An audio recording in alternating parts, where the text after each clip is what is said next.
Harvard Business Review. Global Strategy. Which countries are leading the data economy? By Bhaskar Shravarti, Ajay Bala, and Ravi Shankar Chaturvedi. January 24, 2019. Summary. Which countries are the top data producers? Which data fueled applications of artificial intelligence project by McKinsey to generate 13 trillion in the global economy activity by 2030. This could determine the next world order, much like the role that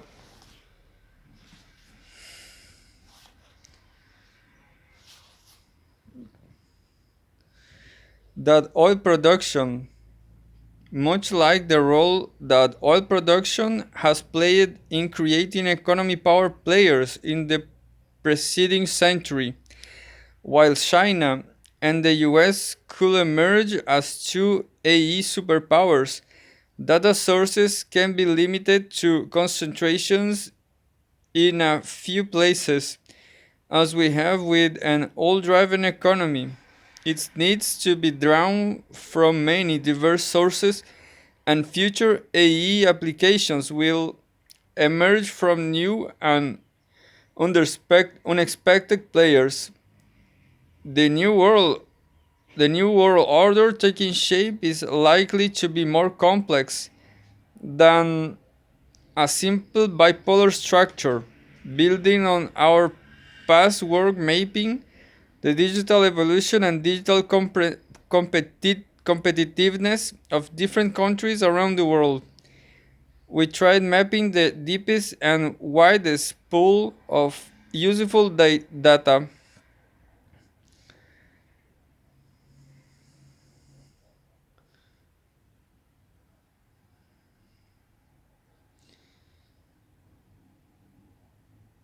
Which countries are the top data producers? After all, with data fueled application of artificial intelligence projected by McKinsey to generate 30 trillion in the new global economy activity by 2030, this could determine the next world order, much like the role that oil production has played in the creating economy power players in the preceding century.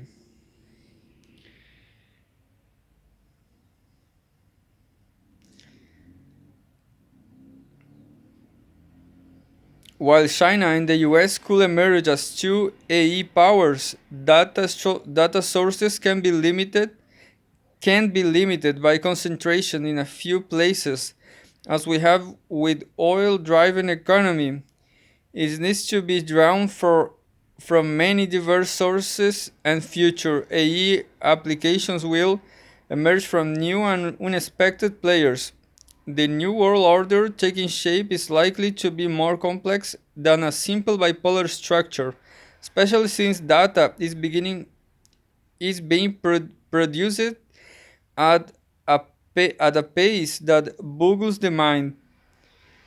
Building on our past work mapping the digital evolution and digital competitiveness of different countries around the world, we wanted to try to locate the deepest and widest pools of useful data.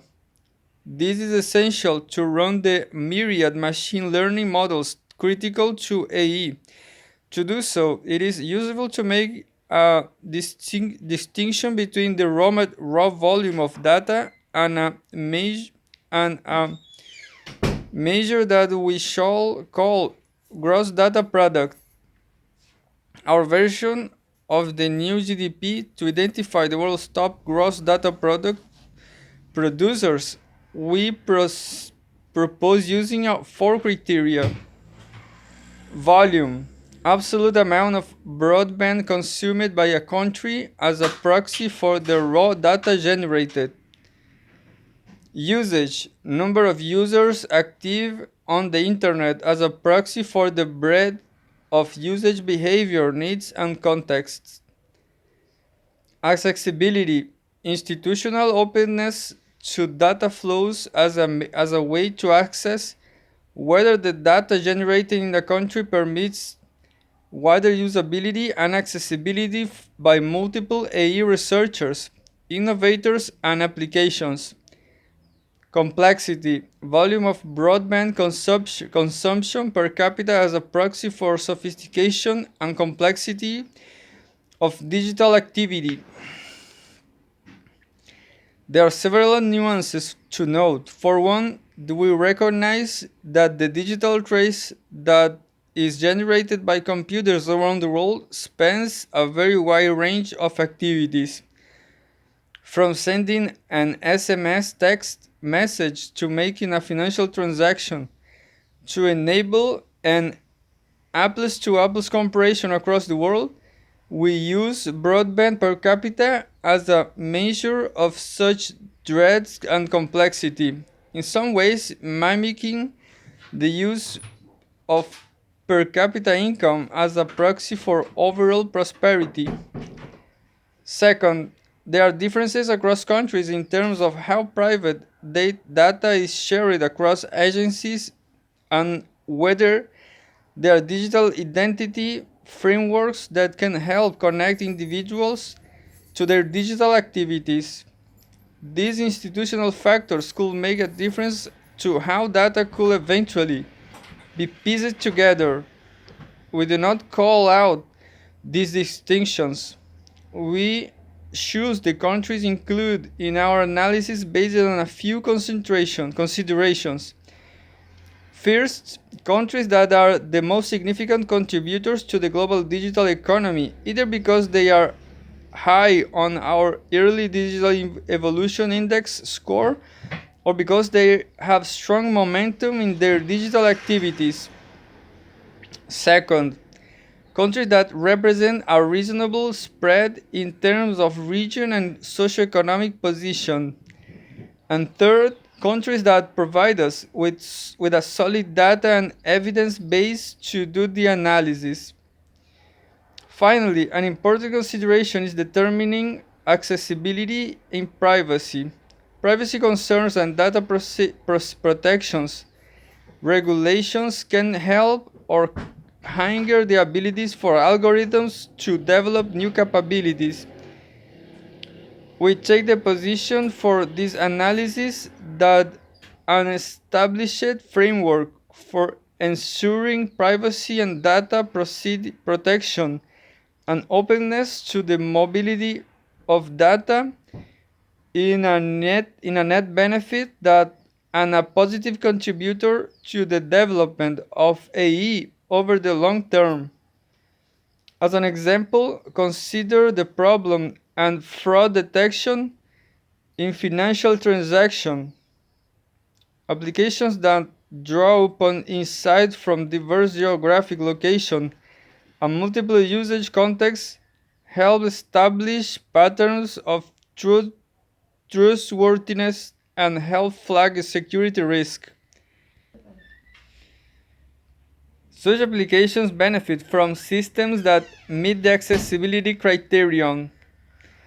That says, we acknowledge that in the near term there could be some countries, China being the preeminent example, where data sharing between public and private sectors agencies with very little mobility beyond the national borders could violate privacy and openness norms and yet yield a temporary advantage in training algorithm inside the walled garden. Which of these criteria should be used in assessing a potential new world order based on data?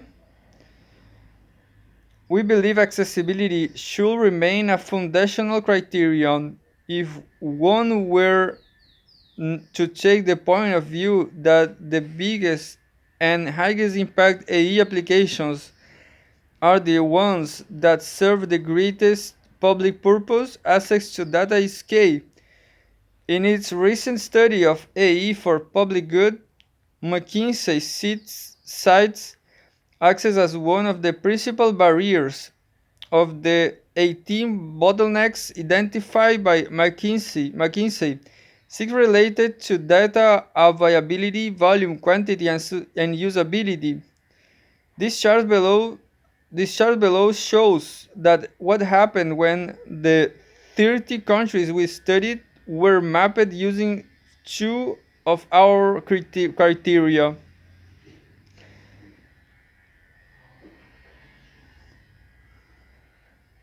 While the US scores well on all three criteria, and this might seem counterintuitive to prevailing wisdom, China operates with a handicap of if global accessibility of the data is considered essential for creating useful AI applications in the future. If the EU, currently including UK, were to act as a collective, it represents a key producer that could rival the US. Besides, China or other BRICS nations, Brazil, India, Russia, could emerge as strong tiers to centered largely to the strength of raw data they produce. However, they too will be handicapped by accessibility concerns. A different set of implications emerged for smaller countries such as New Zealand or those unaffiliated with larger economic unions such as South Korea, but with high openness and mobility. If data flows, such countries will benefit from establishing trade agreements.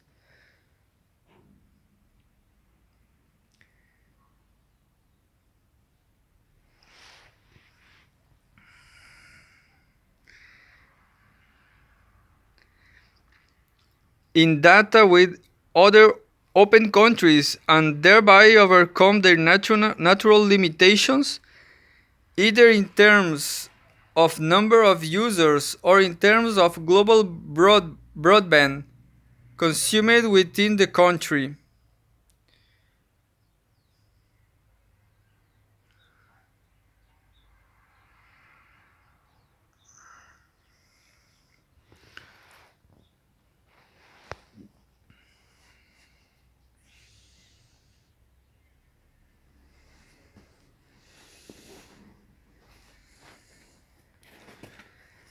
The forms such as such trade or data sharing agreements might take is yet to be determined. However, we can envision that they could be distinct possibility, especially when we recognize that the gross data product has value just like any other product that is freely traded today.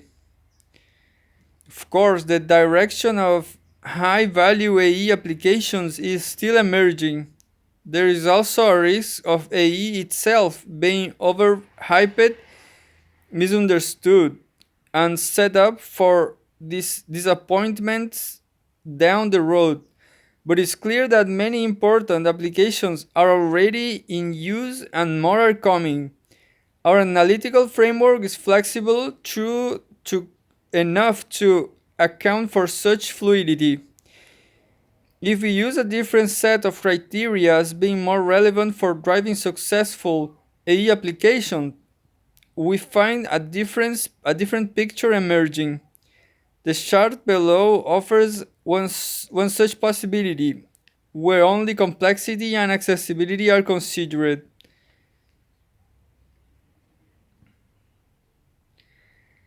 When viewed in this manner, there is a more linear structuring of this new data-driven world order. The higher broadband consumption per capita and in these institutionally open countries in the top right hand portion of the graphic emerge as the clear winners. One can imagine a scenario where the high complexity and mobility of data flows in the top right of the graphic allow, allow for a more productive free trade zone where countries mutually benefit from tapping into others data reservoirs. Finally, we considered a scenario where all four criteria ought to be considered important.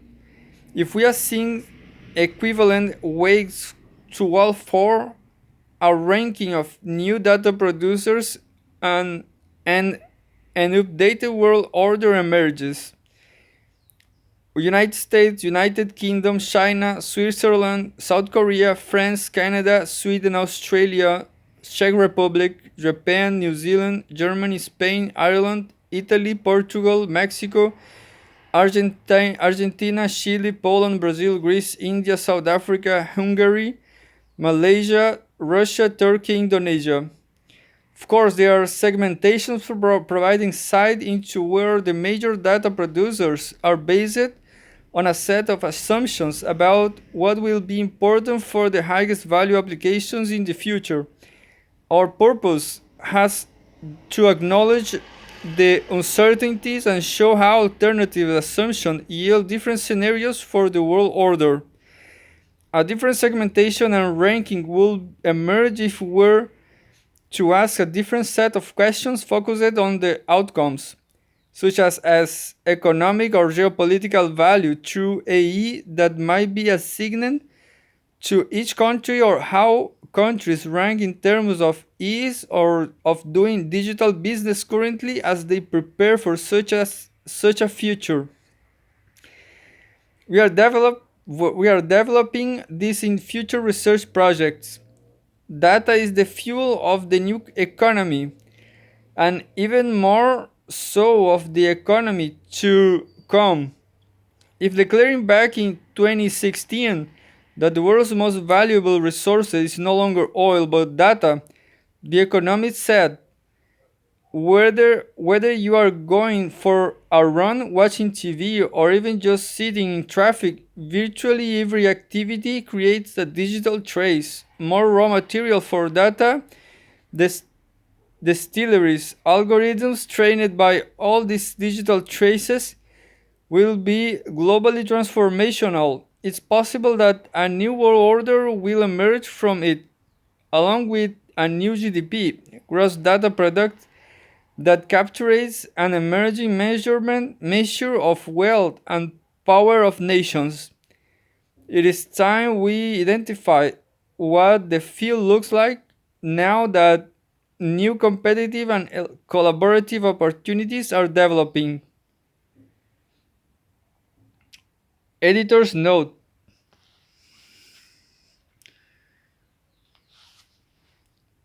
every ranking of our index is just one way to analyze and compare companies or places based on a specific methodology and data set. At HBR, we believe that a well designed index can provide useful insights, even though by definition it is a snapshot of a bigger picture. We always urge to read the methodology carefully.